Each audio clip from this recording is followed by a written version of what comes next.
Well, I've had time to sit, look at it, think about it, and Forbidden Door is in the books. And if you're here, you're asking yourself, well, what just happened? It was a fine show, had some ups, had some downs, but we will get into it. We have 4 matches on the pre-show, all were added during Collision.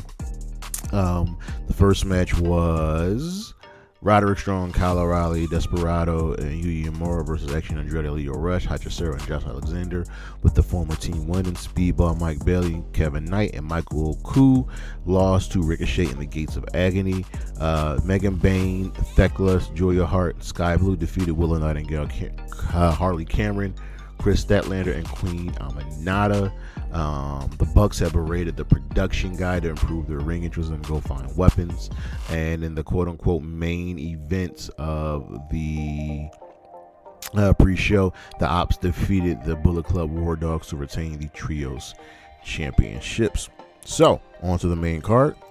Adam Copeland and Christian Cage reformed for the first time in almost a decade, maybe well over a decade. And they were taking on Killswitch and Kip Sabian, who were accompanied by Mother Wayne. The real true story of this match was Killswitch here. He pretty much kind of just dominated the match, but ultimately it was, Christian and Copeland relying on their past history as a great tag team, one of the greatest of all time, to win the match. Of course, they were on the match. Nick Wayne was originally scheduled for this match, but he is out with an injury. Christian and Cole were going to hug, but they're not ready for it yet. I am very much looking forward to see how they follow up here, especially with Killswitch being treated abusively, disrespected by Kip Sabian. No Jack Perry, Kyle Fletcher defended the TNT Championship against Hiromu Takahashi. This was a fine match. It was a good showcase match for Fletcher, and it played into the Forbidden Door theme. Fletcher won here, retaining the championship.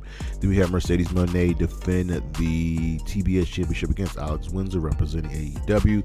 Persephone versus representing CMLL, and Bozilla, the youngest wrestler in this match, representing New Japan. Mercedes Moné had her own special entrance with the Queen's Royal Guards carrying one of each of her championships. She is 9 belts Moné. After all, this was a fantastic match. This was a large showcase for Bozilla. She's only been wrestling for like 3 or 4 years, and she looked really good here. The whole goal of this match was to contain her, to make sure she couldn't really get involved. But ultimately, even though Windsor looked great and Persephone is amazing, Mercedes was able to win with the roll-up countering the Razor's Edge by Persephone. I would love to see Persephone and Mercedes Moné one-on-one match. I'm looking forward to hopefully getting that.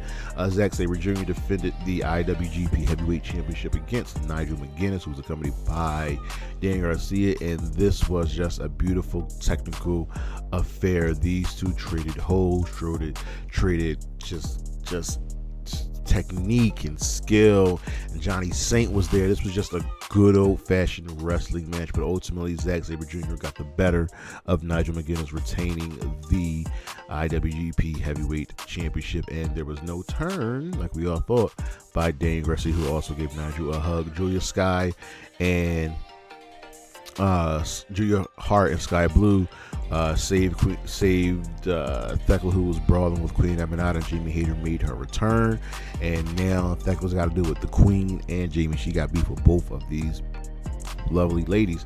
Then we had the AEW World Tag Team Championship being defended as the Hurt Syndicate were defended against FTR and Brodito, and you kind of figured that the Hurt Syndicate was going to lose this match, but it was how they lost. And you also thought that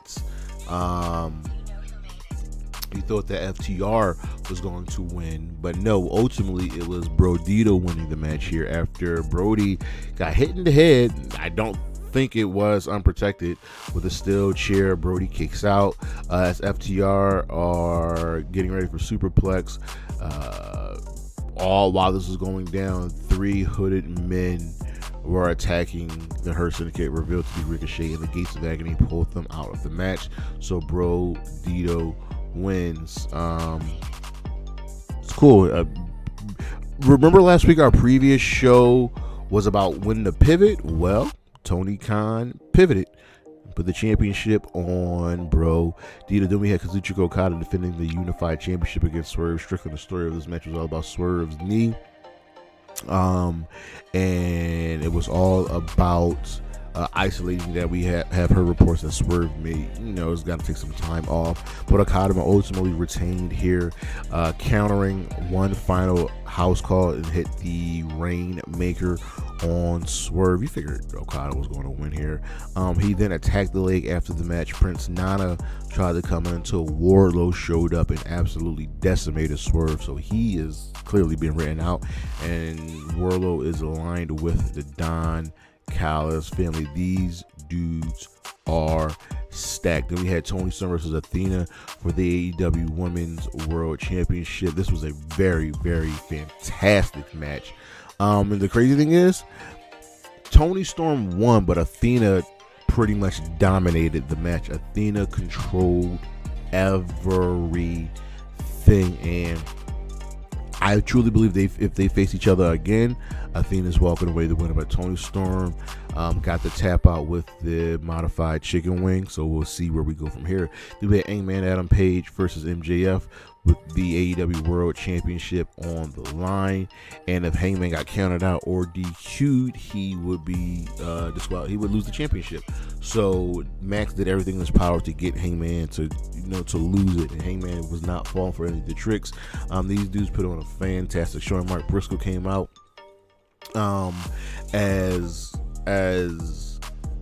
Hangman got his foot in the ropes. MJF cheated, and the ref counted 3, and Hangman got his foot in the ropes. He didn't. So remember, this played into the previous match between MJF and Mark Briscoe, but ultimately Hangman was able to get the win and walk away as your world champion. And the main event was the lights out steel cage match.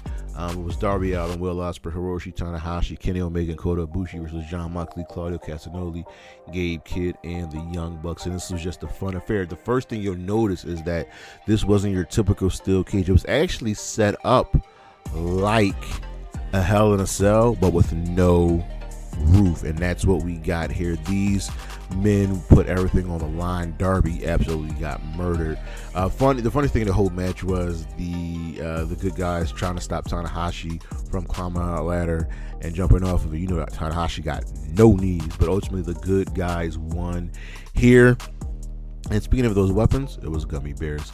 But this was a fine match, a fine showing for Forbidden Door. But then we had after the match, after all the crazy moves, going through tables and ladders and blood and jumping off the cage, the Death Riders absolutely destroyed Ospreay, who was doing a curtain call, and he got hit with multiple Death Riders.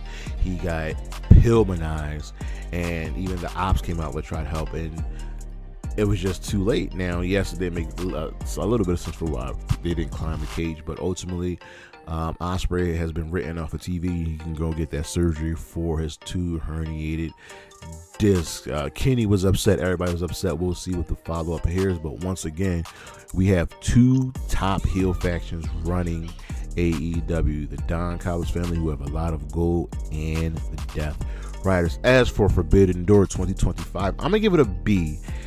Previous shows have been better, but I think the lack of New Japan stars kind of hampered this event, but it's still a very, very good event. I enjoyed it immensely.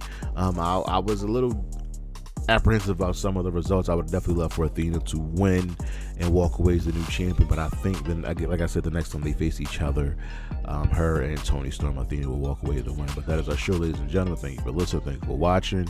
Come back for the High Risk Wrestling Podcast. I'll see you when I see you. Peace.